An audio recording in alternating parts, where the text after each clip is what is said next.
my guilt. I can't get it off. Our kid, he sat there and I'm trying to hold his face together. And there's fucking blood everywhere, man. My old man just keeps at him and I'm telling him to fucking leave him alone. It'll be me next time. He'll come at me worse just to teach me. He's gone at him with his blade, see? Sliced his face. I can see his teeth through his cheek and I'm trying to hold his face together.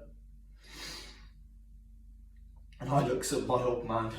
He won't call for the fucking ambulance in case he gets himself banged up again. His corners pussy shits and kicking off.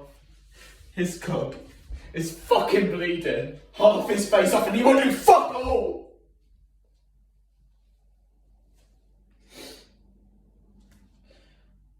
I'm looking this blood on my hands, sinking in my skin. And in this blood, I'm seeing our kid. And I'm seeing my old man. And I'm seeing me. I'm in there too, Mikey. And I'm seeing that it's in me, that blood. It's in me and there's no escaping it. Mikey, I can see it. There's no fucking escaping it. Because it's through my veins. It's beating through my heart. It's him! I've got no one now. Except you. I can trust you. Come on, Mikey.